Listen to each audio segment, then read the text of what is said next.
Vamos orar então? Senhor, muito obrigado por mais esse encontro, muito obrigado por esse quarto encontro. Chegamos aí hoje, depois dessa aula, à metade do nosso seminário, com 8 encontros. Te agradecemos porque o Senhor tem nos acompanhado, tem nos direcionado, nos dirigido. Também te agradeço pelas experiências, pelo crescimento, pelas trocas, pelas perguntas que têm sido feitas, pelas conversas que acontecem depois da aula. Isso tem nos feito crescer. E nós pedimos, Pai, que o propósito desse crescimento seja para beneficiar o seu reino e o modo como nós servimos o Senhor na educação, cujo objetivo a gente tem aprendido é muito, muito mais do que escolas geralmente fazem.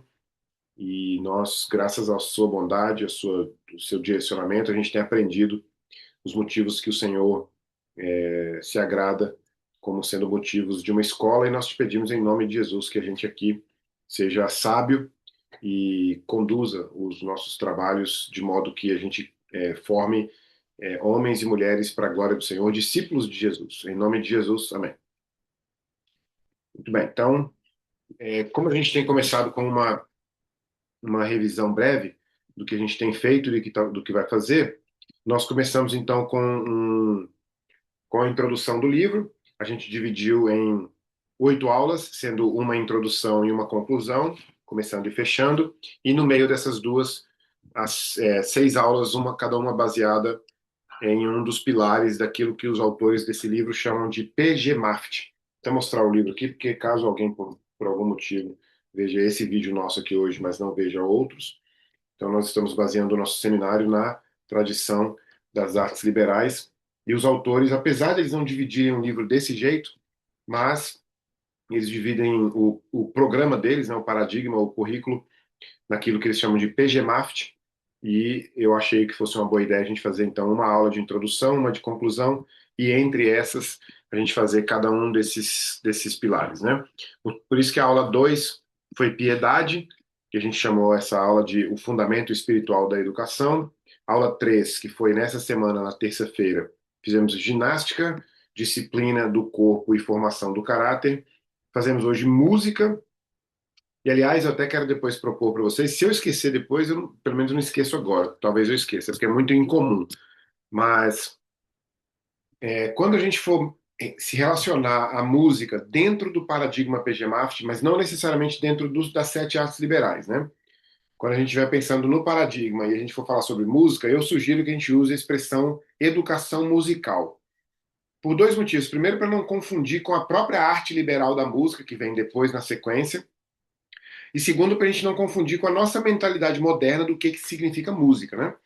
Porque a educação musical que a gente vai ver hoje, que vocês leram nos últimos 2 dias, pertinentes a essa aula de hoje, é bem diferente do que a palavra música para a gente significa, né? Então não custa nada a gente tentar dar uma terminologia aqui que faça um pouco mais de sentido com base no que de fato é esse aspecto da música, antes das 7 artes liberais. Então, educação musical, harmonia da alma e formação da sensibilidade. A breve frase que tem aqui na nossa ementa é a seguinte: o papel da educação musical ou da música na educação clássica, a formação do caráter por meio da beleza, do ritmo e da harmonia. Muito bem, então agora sim a gente pode seguir direto aqui para o nosso script aqui, né, para o nosso esquema. Então vamos lá, então. É, foi a, Certamente vai ser a leitura mais curta de todo o nosso percurso, essa da música, né? É muito interessante porque até mesmo as minhas anotações sobre esse trecho, né? Não vou nem chamar de capítulo, porque não é um capítulo inteiro, mas as minhas anotações ao preparar essa aula para esse trecho aqui da música foram mais longas do que o trecho da ginástica, e até mesmo, se eu não me lembro bem, acho que até mesmo o trecho, não, acho que não, acho que da introdução não, mas foi mais longo do que o da ginástica e da piedade, eu acho. Ou seja, por mais curto que tenha sido esse texto que os autores colocam ali, tem uma riqueza imensa, principalmente no aspecto da visão do C.S. Lewis, né, do C.S. Lewis, no aspecto da educação musical, que logo mais a gente vai chegar. Então, eu acho que vai valer muito a pena essa aula. Assim, eu vou repetir aquilo que eu tenho falado em todas as aulas, porque eu acho que é muito pertinente, não que tenha sido esquecido, mas eu acho que talvez uma das grandes vantagens desse seminário e da leitura desse livro e é o resgate do sentido das palavras, segundo a tradição da educação cristã clássica, a tradição das artes liberais. E o mais importante disso não é só resgatar a terminologia, os sentidos, os conceitos, como se fosse uma dívida aos conceitos, nem uma dívida à história, mas é porque Deus criou a gente com a linguagem, Deus tem linguagem, tem comunicação ao longo de toda a eternidade. Deus não é um Deus que se surpreende com a criação e de repente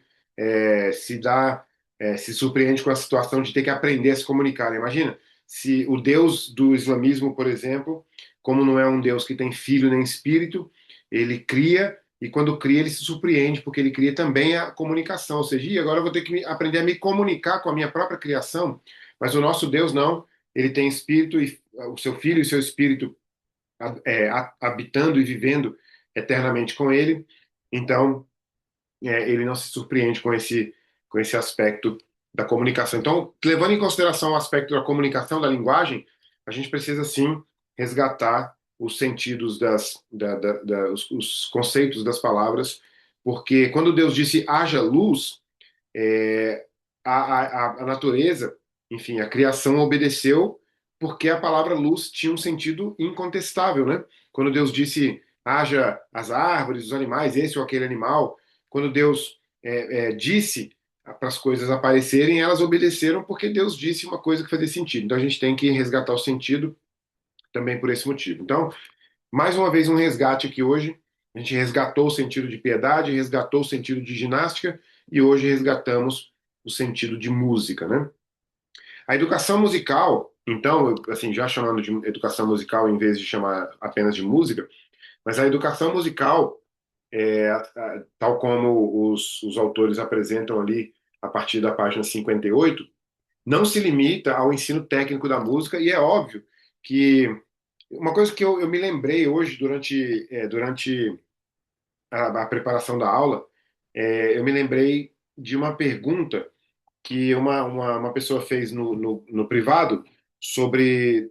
Foram duas pessoas que fizeram essa pergunta, na verdade. Foi uma pessoa que fez logo depois da primeira aula, e uma outra pessoa depois mencionou mais especificamente sobre a questão prática. Né? Assim, é uma escola, então, se é uma escola, tem que colocar as coisas em prática. Né? Então, não adianta ficar só no âmbito da intelectualidade, no âmbito da, da, da, da, da teoria, né? Mas olha só que interessante, tem certas coisas que a gente não coloca na prática pelo próprio nome daquilo que a gente está, pela própria área daquilo que a gente está fazendo. Por exemplo, nesse caso aqui de hoje, e nos dois últimos casos, você não tem uma aula de piedade, então você não atua na sala de aula ou na escola levando em consideração piedade com um projeto em mente específico, né? Você não prepara uma aula de piedade, mais ou menos isso que eu queria dizer. Você também não prepara uma aula de ginástica, você prepara uma aula de educação física que está dentro da noção, da perspectiva, da atuação da ginástica. Você também não prepara uma aula de educação musical, para citar mais uma vez essa terminologia, né?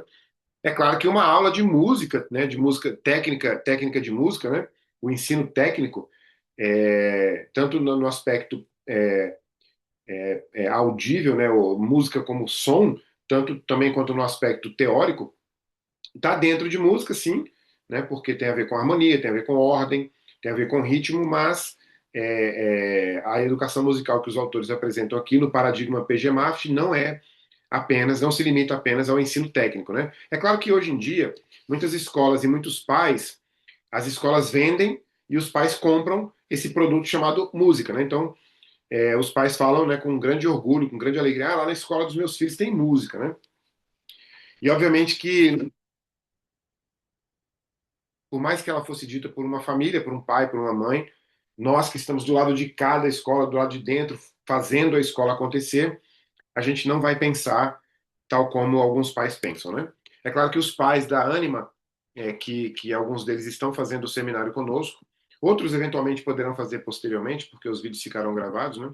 Eles terão essa ideia, essa noção do que de fato significa música, né? Então, assim, a música, então, ou a educação musical, não se limita ao ensino técnico, vai além disso, constitui o processo fundamental da formação do coração humano. Aqui é o seguinte, eu não sei, quando eu estava preparando a aula, eu faço as anotações, não sei se eu cheguei a mostrar para vocês, mas eu tenho assim, Na minha, eu aprendi, todo mundo vai criando as suas técnicas de leitura, né? Tem livros que ensinam, aí você se adapta àquilo que você acha melhor, àquilo que você acredita. A técnica que eu utilizo, é a técnica que eu mais uso hoje em dia, é essa aqui. Eu compro um caderno que eu chamo de compêndio, né? Então o caderno está sempre com o livro, né? O caderno está sempre com o livro. Inclusive, de propósito, quando eu consigo combinar as cores assim, predominantes. E aí eu vou lá e faço o seguinte: eu escrevo no caderno, né? E escrevo os meus comentários com base nas páginas, né? Então, à medida que eu fui fazendo hoje os comentários, eu fiquei pensando assim, gente, é, eu tenho um plano pessoal de escrever um livro sobre cada um desses paradigmas, sobre cada um desses aspectos do paradigma, né? E aí eu pensei, realmente um livro vai ser o mínimo suficiente para falar sobre esse trecho que eu mencionei agora há pouco, que o propósito da educação musical é o afinamento do coração. Aliás, a frase que eu falei anteriormente foi é o processo fundamental de formação do coração humano. E aí vem o propósito então dessa educação humana, dessa educação musical, é o afinamento do coração com a realidade. Outro aspecto também que levaria páginas no livro para explicar ou para defender, né, essa ideia da realidade, que a gente, em alguns aspectos, em alguns momentos, né, da filosofia, a gente chama de realismo. Né? Nem sempre o realismo é exatamente melhor do que o idealismo, porque existem momentos de pensamento diferentes de usar essas expressões, realismo contra idealismo. Né? Por exemplo, os marxistas, eles eram realistas porque, num sentido específico, né? Porque eles eram materialistas. E é muito mais fácil explicar os problemas do século XX e XXI, ou XIX, no caso do Marx, na época que ele era vivo, não apenas pelo realismo ou pelo materialismo, mas também pelo idealismo. Né? O próprio Hegel, que é um filósofo que vem antes dele, que é um filósofo que influencia o Marx, é um filósofo idealista, e determinados aspectos do idealismo hegeliano ou hegeliano são melhores do que o materialismo do Marx. Mas estou dando só esse exemplo aqui para dizer que realismo é um aspecto que para nós aqui vai ser muito caro. Né? Então, como é que é essa ideia de afinar o coração com a realidade, tendo a realidade como base? É uma espécie de calibragem interior, né, que permite que o homem perceba, ame, julgue, observe, avalie, né, corretamente aquilo que é belo e aquilo que é bom, ou seja, a bondade e a beleza. Três características fundamentais da educação clássica, tenho certeza que vocês já se depararam com elas em alguns momentos, são a verdade, a beleza e a bondade. Eu posso dizer para vocês uma coisa interessante, me custou tempo para entender o que a bondade e a beleza significam dentro da tradição das artes liberais. Na verdade, ainda é um pouco mais fácil, porque a gente ainda consegue, hoje em dia, no século XXI, defender a verdade como sendo absoluta. Né? Existem já correntes que dizem que não existe verdade e que a verdade é relativa, mas não existe nenhuma corrente hoje em dia, a não ser nós, a corrente clássica, né? Ninguém mais defende que a beleza também é objetiva e que a bondade também é objetiva. Então, dizer que a beleza é objetiva e a bondade é objetiva já é uma polêmica já de saída, né? Mas quando você oferece uma educação musical para os seus alunos, você está dando a eles um meio, e eu diria que talvez seja hoje em dia o único meio, de julgar corretamente, objetivamente a beleza, julgar objetivamente a bondade e, graças a Deus, ainda conseguimos, como conjunto, né, julgar a verdade também corretamente, né? Então, assim como um instrumento, por exemplo, um violão, né? Assim como um violão precisa ser afinado para produzir harmonia, o coração também precisa ser formado, e aí eu posso mudar a palavra aqui de afinado para formado, né? Para responder adequadamente, para responder adequadamente à realidade, né?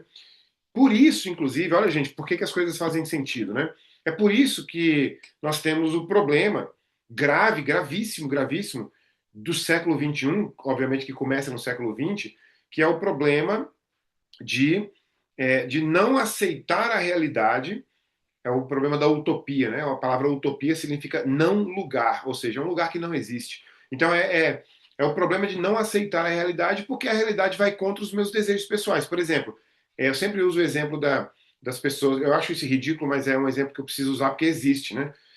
Pessoas que se dizem árvore, pessoas que dizem que não são mais pessoas, que são cachorros, né? Por exemplo, gato. Então você pega uma pessoa, por exemplo, que diz assim: eu não sou mais pessoa, sou um gato. Essa pessoa, ela está negando a realidade por causa de um desejo pessoal. O desejo pessoal a gente não precisa julgar, cada um deseja o que quiser, né? Tem gente que torce pro Flamengo, né? Claro que eu tô brincando, né, pessoal? Todo mundo pode torcer pro Flamengo à vontade. Mas assim, a pessoa pode gostar de gato mais do que gente, né? Eu já vi uma frase maluca uma vez, uma pessoa dizendo que quanto mais eu conheço as pessoas, mais eu amo os meus cachorros, né? Isso é um absurdo, isso é uma frase satânica, né? Porque Deus não criou o cachorro Jesus não morreu na cruz pelos cachorros, né? Morreu na cruz pelas pessoas. Mas enfim, acho que eu estou dando exemplos demais, mas o que eu quero dizer é o coração humano precisa ser formado para responder adequadamente à ordem da realidade. Né? E isso é algo que Deus queria que nós fizéssemos. Ele criou a gente para isso. E é óbvio que, com o passar do tempo, o inimigo tem feito o máximo possível para destruir, matar e roubar a humanidade e a criação e tudo, né? Então, uma das coisas que ele faz é exatamente tentar, eu vou colocar aqui nas palavras opostas, né? Desafinar o coração em direção ao ideal e não ao real, né? Quando eu digo ideal, estou falando no sentido mais especificamente daquilo que eu idealizo como melhor para mim, né? E essa formação, então, essa educação musical, ela não é de jeito nenhum subjetiva, ela não é de jeito nenhum arbitrária. Parece ser subjetiva porque vai sempre confundir com gosto, né? Já que é música, então é gosto, né? Por exemplo, eu ouço música clássica, mas eu confesso para vocês que, inclusive, eu quero que vocês também façam esse compromisso com vocês. Eu confesso para vocês que depois que eu cheguei à tradição da educação cristã clássica, eu custei para gostar de música clássica. E eu confesso de verdade que hoje eu gosto mesmo. Mas é melhor do que gostar, porque hoje eu aprendi a apreciar a beleza da música clássica, que não é de forma nenhuma subjetiva. O meu gosto pela música clássica, ou qualquer desgosto que seja, né, esse sim é subjetivo. Todo mundo pode gostar e desgostar do que quiser, né?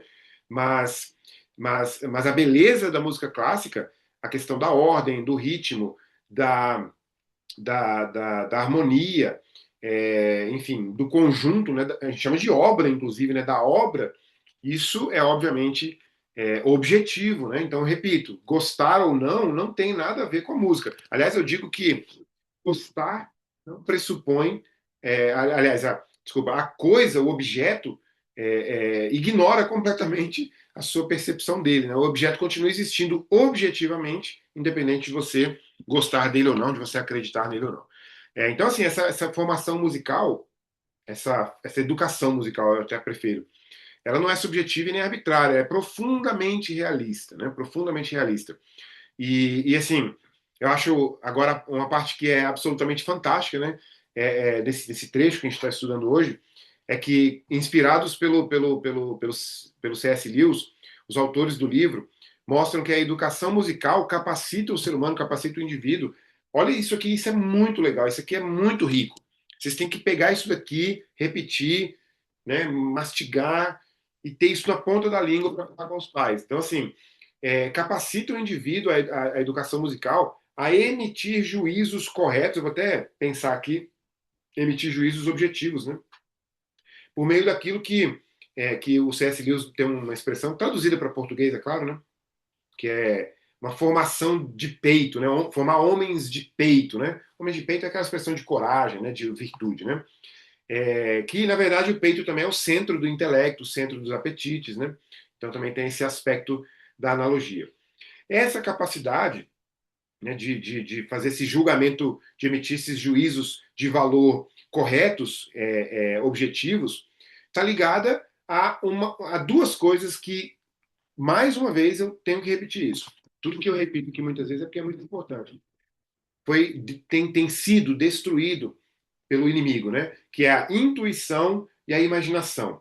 Então, por exemplo, os especialistas em certas áreas do desenvolvimento pessoal dizem que nós não devemos confiar na nossa intuição.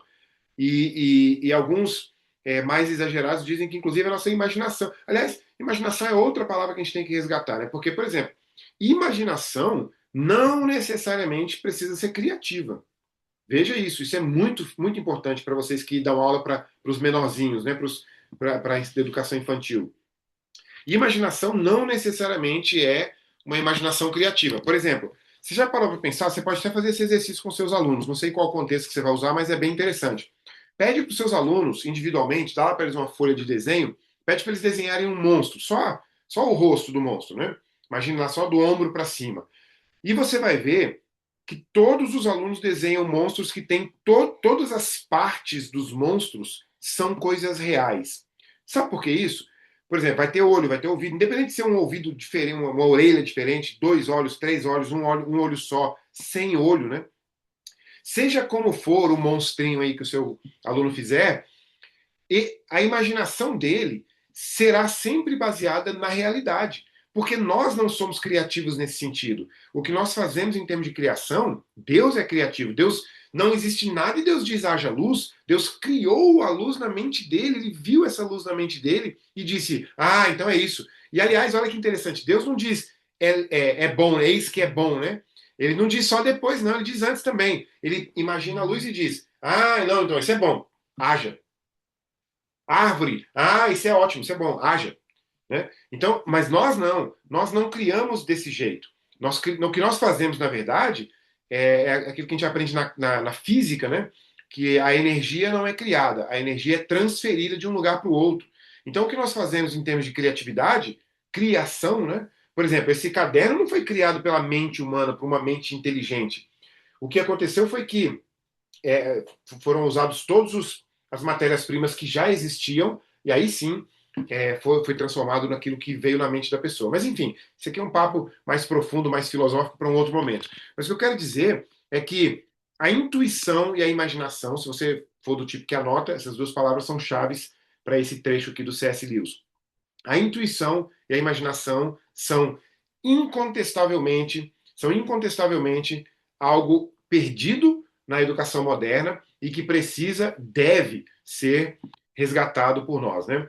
Então, só retomando esse trecho, o C.S. Lewis diz que essa capacidade de fazer esses juízos corretos, né, esses juízos objetivos, está ligada à intuição e à imaginação. E essas não são opostas à razão, pelo contrário, a razão é fundamentada na intuição e na imaginação. E mais uma vez eu repito, dizer que uma criança imaginativa está voando, viajando, tem gente até que usa a expressão, parece que a pessoa, parece que esse moleque bebeu, parece que esse moleque fumou porque está viajando.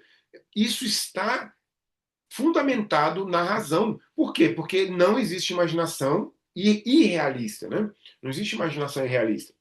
Aliás, existem sim, claro, imaginações que você não consegue colocar em prática. A própria pessoa que imagina que é um gato não pode colocar em prática. Mas ela não está imaginando um animal que não existe. Ela está imaginando um animal que existe. Então ela tem um fundamento na realidade, né? Mesmo que negue isso, né? Então, nesse sentido, a educação musical forma as bases, olha, isso aqui é incrível, as bases sobre as quais a própria razão opera. Meu Deus, isso é incrível demais. Porque pensa, se você falar assim, gente, esse povo é meio doido, esse povo aí que fala isso, isso, né? Aí você fala, peraí, esse povo é meio doido, esse povo não, é idealista, esse povo não está ancorado na realidade. Deixa eu dar 2, 3, 4, 5 passos atrás e ver que educação que essa pessoa teve. Muito provavelmente ela não teve uma educação na intuição e na imaginação. Então é um outro aspecto riquíssimo para nós, e não apenas rico, tá?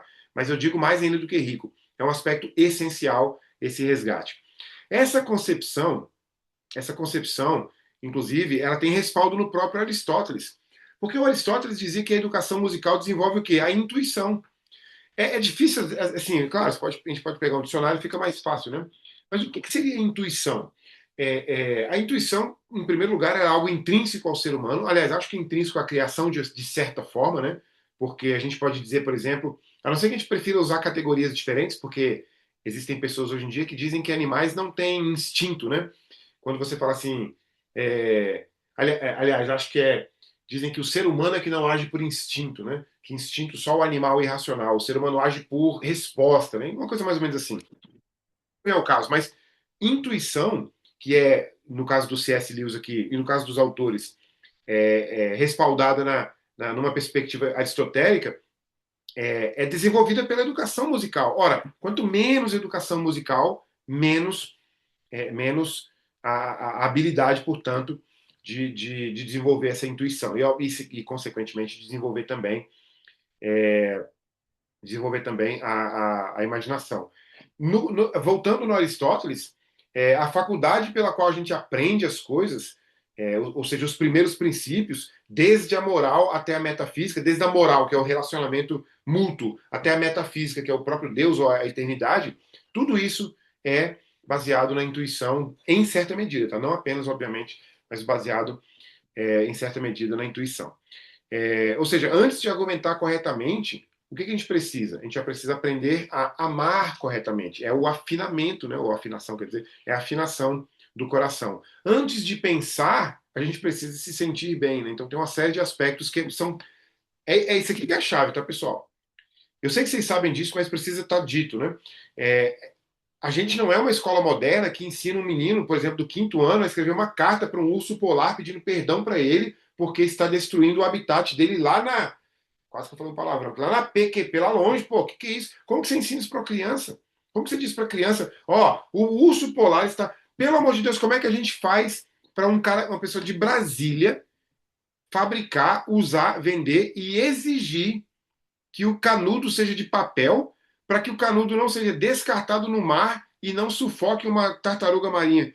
É uma coisa absolutamente ridícula. Aliás, bem explicado, né? Na ausência de imaginação, na ausência de intuição, obviamente na ausência de uma educação musical que faz com que a criança coloque a criança na ordem incorreta das coisas. Né? A criança critica primeiro, antes mesmo de conhecer o mundo, né? De ver o mundo. A gente vai falar mais na frente do maravilhamento, né? Wonder, né? Então a imaginação e a intuição são cultivadas pelo quê? Agora aqui que está uma chave importante, que é uma questão da tradição da educação cristã clássica.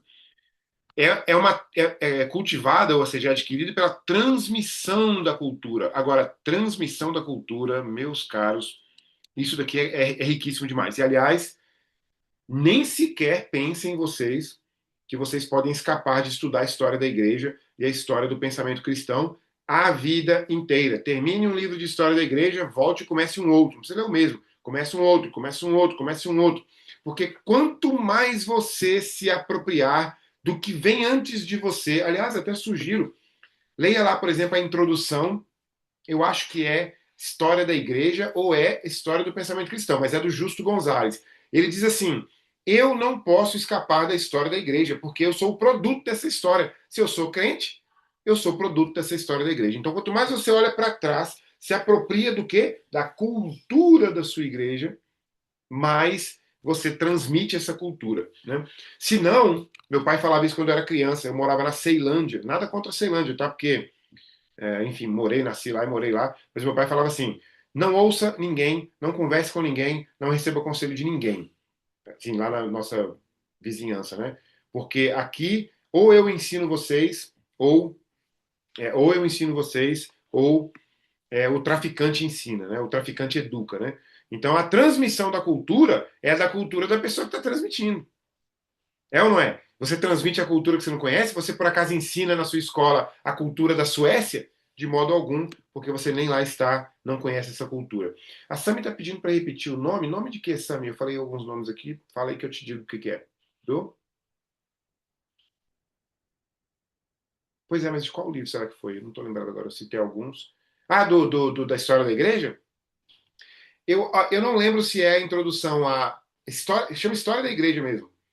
Se é a história da igreja ou se é a história do pensamento cristão. É porque eu sei que eu já li esses dois livros, essas duas coleções, na verdade, do Justo Gonzalez, e eu me lembro muito bem dele dizendo em uma dessas introduções que ele tributário da história da igreja, ele é tributário da cultura da igreja. Então, a imaginação, voltando aqui, a imaginação e a intuição são cultivadas, são adquiridas através da transmissão da cultura. E essa transmissão da cultura são o quê? São as histórias, são as poesias, as canções, os mitos, não no sentido, por exemplo, se você deixar, o seu filho aprende na escola pública sobre o mito como é que é o nome daquele mito brasileiro daquela figura que tem um pé para trás, tem um pé invertido, né? Essa não é a cultura que a gente vai transmitir para os nossos filhos. Você pode até dizer que esse aspecto da cultura brasileira existe, mas esse não é o aspecto cultural que o seu filho vai levar como modelo para ele, né? Dos rituais, por exemplo, uma coisa que nós evangélicos perdemos, aliás, perdemos não, na verdade a gente não perdeu, mas a gente mudou muito, né? São os rituais. Os rituais da Igreja Católica, por exemplo. Eu amo a Igreja Católica, Curupira. Eu amo a Igreja Católica. É claro, a Igreja Católica tem defeitos incontornáveis, né? Mas nós também temos, evangélicos também temos defeitos, alguns deles incontornáveis, né? A gente tem essa disputa nossa aí de predestinação e não predestinação, né? Que é uma disputa perene, né? Que atrapalha muita coisa e tal. Que é interessante, é claro, tem o seu espaço. Mas, enfim, a gente deixou de fora, deixou de lado muitos ritos, muitos rituais, né? Que fizeram sentido para nós, né? Expressões artísticas diversas e assim por diante. Então, essa é a cultura que se transmite, e é através dessa transmissão que a imaginação e a intuição são passadas. Por exemplo, quando eu conto uma história, seja ela qual for, pode ser minha, pessoal, é impossível você não imaginar qualquer coisa que seja. Você tem uma mente com um potencial de imaginação. Quando você conta uma coisa para uma criança, ela imagina, e é lindo, porque eu fico pensando, gente, como que isso tem responsabilidade nas mãos do professor? Porque tem o modo como você conta uma história, a história que você escolhe contar marca ad infinito a vida de uma criança, né? De um jovem, né? Então é a isso que o Platão chama de educação musical, ou seja, uma imersão formativa no universo simbólico, no universo cultural, né, que a alma que molda a alma é moldada por esse universo, né? Mas essa herança cultural não deve conduzir à idolatria, e aliás é por isso que ela é redimida, e essa ideia de redenção da cultura não é uma covardia, tá? De verdade, não é covardia. Covardia é você pegar o forró e botar uma letra evangélica. Aí, pelo amor de Deus, aí é covardia, né? Aí você não está redimindo a música. Redimir a música é outra coisa completamente diferente. Por exemplo, inclusive, vou até colocar no chat, já que eu imagino que vocês vão perguntar. Leiam, por exemplo, Poitras. Esqueci o primeiro nome dele. Poitras. É um autor que tem uma série de livros chamado Redimindo. Vocês têm que ler essa série. Ela é ótima, essa série. Eu li essa série há mais ou menos uns 4 anos atrás. Essa série é incrível, é incrível. Redimindo, por exemplo, redimindo a matemática, redimindo a filosofia, sociologia, história. Não é exatamente muito completo, não, porque ele não é um autor que fez isso para nenhuma uma espécie de série, né? Nem é chamado de série, na verdade, porque tem vários livros com esse nome, né? Certo? Então é uma redenção, sim, mas não é uma redenção no tipo pegar um forró lá e botar música, botar uma letra evangélica, né? O que é isso? Uma letra cristã? Mas, enfim, você escapa da idolatria. O aspecto que eu ia falar de escapar da idolatria aqui tem a ver com o aspecto das musas, né? Por exemplo, uma educação musical, ela vai abranger muito mais do que música no sentido estrito. Ela abrange o quê? Literatura, história, poesia, dança, canto, astronomia. Por que astronomia? Por exemplo, quando você ensina para a criança a observar o céu, a observar as estrelas, o nome disso é astronomia, né? Agora, quando ela vai para uma série mais avançada e na aula de ciências entende por que as estrelas estão lá como estão, aí é outro nível de aprendizado, né? E é a astronomia também do mesmo jeito, né? Então esses aspectos que eram os aspectos das musas gregas, né, são retomados, redimidos por causa da cultura cristã, da cultura da igreja que nós transmitimos então para os nossos alunos, né? Os autores fazem também uma distinção muito importante que assim, eles falam da distinção entre gramática, como sendo aquele estágio anterior, né, aquele estágio inicial da formação clássica, e mudando de gramática exatamente para a educação musical.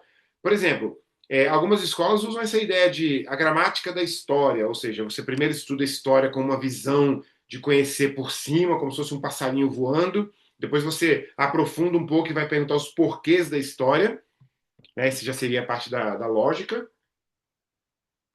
E depois você vai para a retórica, que é o aluno que já está mais velho um pouco, ele quer se expressar, então ele se expressa na história de modo eloquente e tal. Isso é bonito, isso é legal, é interessante, eu acho até que é aplicável, mas isso não é a tradição da educação cristã clássica. Isso é a tradição da Dorothy Sayers, né, que é uma mulher que escreve na década de 40 ou 50, se eu não me engano, e acaba criando uma cultura, uma tradição que, graças a Deus, tem sido corrigida cedo, né? Estou dizendo que seja errado, mas com certeza é muito incompleto. Aliás, é errado sim, convenhamos, né? Não vou ficar aqui tão cuidadoso com essa Dorothy Sayers como os autores do livro ficaram, porque os autores do livro têm as suas dívidas, como por exemplo o Douglas Wilson, né? Que eu também não devo nada para ele. O Douglas Wilson é a figura mais importante que escreveu um livro chamado Recuperando as Ferramentas Perdidas da Educação, né? A Dorothy Sayers escreveu As Ferramentas Perdidas da Aprendizagem, na verdade, e aí vem o Douglas Wilson e diz recuperando as ferramentas perdidas e cria escolas, né, com gramática, lógica e retórica. Gramática, lógica e retórica. Inclusive a escola que eu trabalho é assim também. Então, assim, como a gente não tem nenhuma dívida, então vamos dar o nome aos bois, né? Só que aquilo que eles chamam de gramática não é gramática, é exatamente essa preparação, esse estágio anterior, que a gente chama de solo, né? Eu dei esse exemplo aqui, eu posso até colocar o gráfico. Aliás, eu posso colocar o gráfico, não, eu vou relembrar para vocês o gráfico, né? Eu vou sim colocar o gráfico, mas relembrando. Lembra do gráfico que eu coloquei para vocês? Que a gente teria é, a divisão aqui das seis artes liberais, desculpa, dos seis paradigmas, sendo que esse primeiro aqui seria o solo, né? E os solos são exatamente esses três, né? A piedade, a ginástica e a música, ou a educação musical, né? Aliás, em vez de escrever PGMU aqui, eu tinha que escrever PGMAF melhor, né? Quer dizer, PGM, né? PGM. Então, piedade, ginástica e música. Esse outro aspecto aqui, ou, aliás, esse outro momento aqui, vai ser aquilo que a gente vai chamar ou das sementes, ou sementes no sentido para trás, né? Porque você planta primeiro, né? Então, assim, as artes liberais são sementes, sim, e são colocadas onde? No solo. Aqui a gente chama de solo, lembra? E o que vem depois são as ferramentas, né? Elas também são ferramentas, porque ferramentas você usa para produzir algo para o futuro. Eu pego, por exemplo, um cisel, ferramentas. Eu pego um cisel e transformo a madeira né, numa escultura, por exemplo, né? E nesse caso aqui nós temos as artes liberais, né? E aí a gente vai ter a culminação de tudo isso, e pouca gente entende isso, né? Porque acha que aqui é filosofia tipo filosofia clássica ou filosofia mundana, né? Mas a filosofia e a teologia que são a coroa, né? A gente chama de coroa. Aliás, a teologia que é a coroa, né? Então você tem a coroa, então, da criação, desculpa, da criação, a coroa do ensino nesse sentido aí, né? Então, esse estágio anterior é o que a gente vai chamar de solo, é o estágio da piedade, da música, da ginástica e não da gramática. Então, tem esse aspecto que os autores também deixam bem claro. É, Outra coisa que eu acho que é fundamental também nesse capítulo e nesse aspecto da educação musical o aprofundamento na ideia de nomear corretamente as coisas, né? Isso abre caminho, inclusive, para compreender as coisas de forma correta. Então, nesse sentido, por exemplo, disciplinas como história, literatura e ciências, elas devem, nas suas fases iniciais, ser ensinadas como educação musical, não necessariamente como, como matéria, né, a ser ensinada. Você não precisa dar, por exemplo, história antiga para criança na educação infantil. Você pode ensinar contação de história, o despertar do imaginário, né, da imaginação, aliás, imaginário não. Então, por exemplo, a história não é memorizar fatos igual a tradição da a tradição da Dorothy Sayers diz, né? Não é ficar memorizando datas. Aliás, fazem isso, não tem como fugir, né? O que fazem, fazem, né? Mas história é formação da imaginação, né? Formação da imaginação moral, aliás, né? Por meio de quê? De narrativas. Então, o aluno aprende narrativas ouvindo história, obviamente contando história. Conta pra gente uma história assim, assim, assim e tal, né? Então, é, a literatura, por exemplo, não deve ser reduzida à crítica, né? Ela deve despertar o amor pela beleza, as ciências, não deve ser, por exemplo, classificações do tipo biológicas, né? Deve ser uma contemplação do animal e não uma classificação biológica, né? Então isso é importante também. Ou seja, a educação musical, portanto, é essencialmente uma prática participativa, é uma prática e ela é essencialmente prática e participativa. Então, igual eu falei agora há pouco, em vez de aprender, por exemplo, o nome, a capital, em vez de aprender, por exemplo, que Napoleão foi uma figura importante na história moderna, é melhor aprender, por exemplo, a contar uma história, por exemplo, de como que um rei conquista, por exemplo, um imperador conquista países, conquista cidades, né? Conquista regiões, porque isso cria a ideia, o despertar pela imaginação, pela narrativa no aluno, né? Por fim, então, chegando próximo aqui do fim, a educação musical antecipa todo o desenvolvimento posterior que será dado pelas artes liberais e culminará na filosofia e na teologia. A educação musical é o solo, ou seja, na verdade, nós preparamos o solo no qual trivium e quadrivium, as 7 artes liberais, poderão frutificar. Por quê? Porque você só frutifica. Lembra? O próprio Jesus disse que o evangelho mesmo, que é uma semente, não necessariamente frutifica em todos os lugares. O próprio evangelho depende de um solo bem tratado. Então, nós precisamos tratar o solo dos nossos alunos, que nada mais é do que o coração dos nossos alunos, a mente, o corpo, né? É o lugar onde a gente vai jogar as coisas. Se eu falo, por exemplo, se eu explico, por exemplo, para uma pessoa, se eu dou, por exemplo, uma aula da Revolução Francesa, para citar de novo aqui, eu estou jogando um conhecimento numa pessoa. Essa pessoa tem ouvidos, tem sentidos para ouvir, tem a sua mente, seu coração para entender. Então, se é uma pessoa receptora, então a gente precisa preparar como solo. Mas existem aspectos dessa preparação, né? Eu queria fazer uma observação aqui no final, que eu acho que é pertinente, sobre, mais uma vez, acrescentando o aspecto da educação domiciliar, do homeschooling, né? Até porque a Ânima tem origem no homeschooling, né? Mais uma vez eu digo, piedade, ginástica e música são aspectos inerentes a uma educação domiciliar. Aliás, eu até diria, sem nenhuma dúvida, que uma família que confessa Jesus como Senhor faz muito mais piedade, música e ginástica em casa com seus filhos do que propriamente, faz até melhor, inclusive, do que as matérias propriamente ditas, né? Então, por exemplo, você pode até ter uma mãe que fala assim, eu não sei se eu não sei se eu vou dar conta de ensinar história para os meus filhos aqui em casa na educação domiciliar, então vou contratar um professor, um tutor. Beleza, ótimo, totalmente justificável. Mas com certeza ela não vai contratar um tutor para ensinar o filho dela a orar, para ensinar o filho dela a comer à mesa, para ensinar modos, educação, respeito ao próximo, respeito às autoridades, honrar pai e mãe. Quem é que ensina essas coisas? Aliás, uma coisa importante: se a escola tem valor, e eu acredito 100% que a escola tem valor, então a gente precisa lembrar o seguinte: a educação clássica é uma educação in loco parentis. Ou seja, existe um aspecto da educação que é dado pela família, porque é a família que quer formar esse ser humano, o ser humano é a herança dessa família. Deus não deu como herança os nossos alunos para nós, deu como herança para os pais. Então são os pais que moldam o coração, que formam o coração. Aliás, é por isso que a escola jamais deveria começar antes dos 6 anos de idade. Nunca! Aí, desculpa a minha honestidade extrema, mas eu não acho que escola nenhuma devia ter criança com menos de 6 anos de idade na escola. Mas é claro, a gente também vive num mundo moderno, nós não estamos ensinando educação clássica para dar aula no século XVIII, nós estamos dando aula no século XXI e sabemos, inclusive minha casa faz parte desse problema, é um problema grave, mas minha casa faz parte desse problema, eu não posso resolver ele ainda, que é o problema das mães trabalharem fora, enquanto os pais também trabalham fora e precisam colocar os filhos na escola desde 4 meses de idade, porque a mãe tem licença maternidade só de 4 meses. O que pode haver de pior na vida de uma criança do que entregá-la numa escola com 4 meses de idade? Me diz aí, sério mesmo. Pensa aí.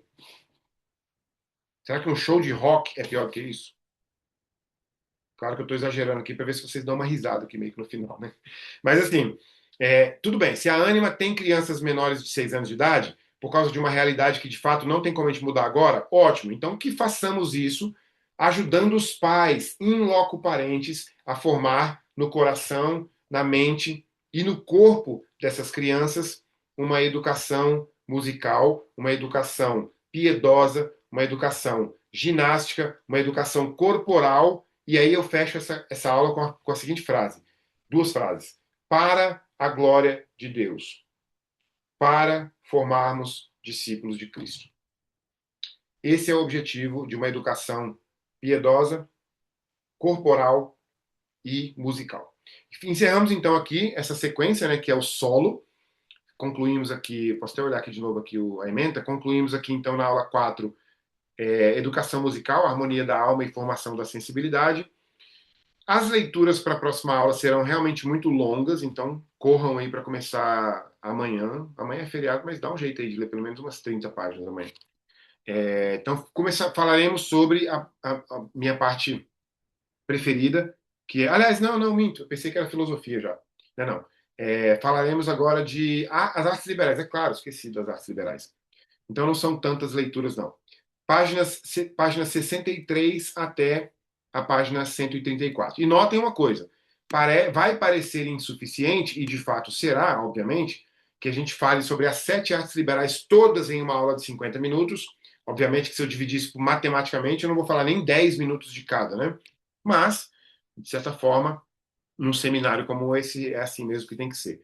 E aí, faremos então as artes liberais na próxima terça-feira, se Deus quiser, tá certo? Então, como eu tinha proposto, deixa eu encerrar aqui a nossa gravação.